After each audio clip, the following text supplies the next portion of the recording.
Have you ever lost anything which was very dear to you? That might be your friend, relative, or someone else who was very close to you. Or you have lost anything that you loved the most. The thing might be pen, pencil, notebook, or something else. And you felt the unbearable pain of losing something or someone. In our life, from the beginning of our childhood, each one of us loses something or someone once or many times in our life, and consequently, we feel pain for that. Hello, everyone, welcome to this educational channel, Chance to Learn. Today, we shall study a very beautiful poem written by John Barrowman, an American poet, and name of the poem is The Ball Poem.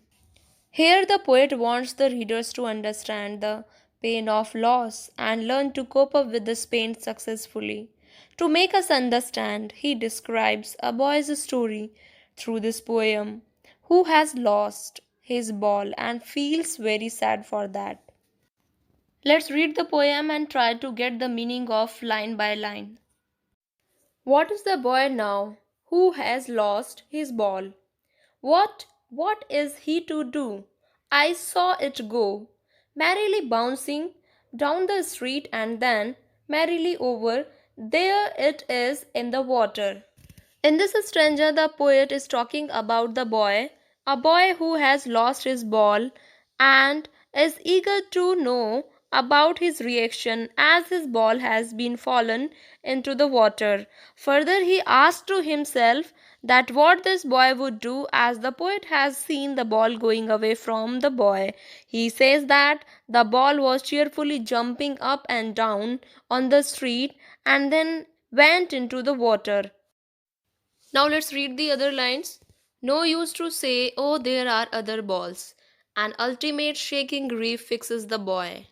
As he stands rigid, trembling, staring down all his young days into the harbor where his ball went.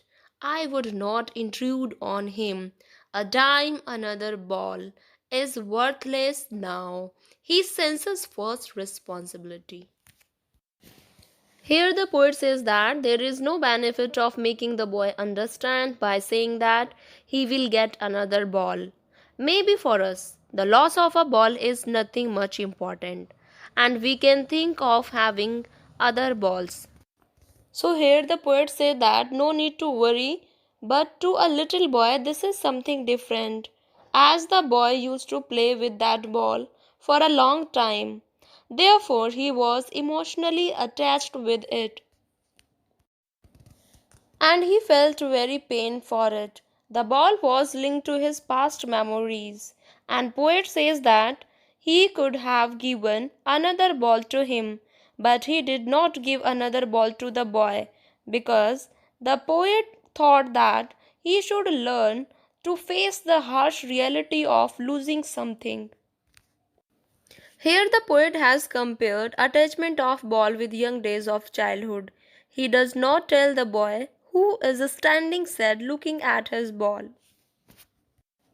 He does not want to interrupt his attention in order to buy a ball or give him money to buy it. Further, the poet says that the time has come for the boy to learn the responsibility of taking care of his things and should learn to face the reality of the life, the difficulties of life. Now let's read the other lines of the poem. In a world of possessions, people will take balls. Balls will be lost always.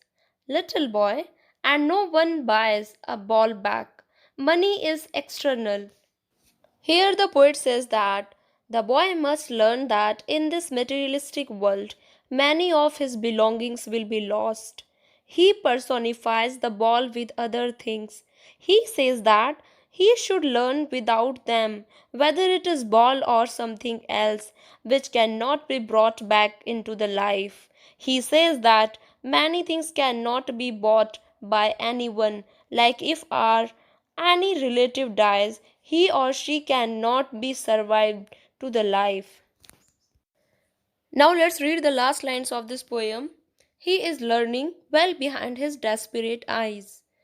The epistemology of loss. How to stand up, knowing what every man must one day know, and must know many days. How to stand up.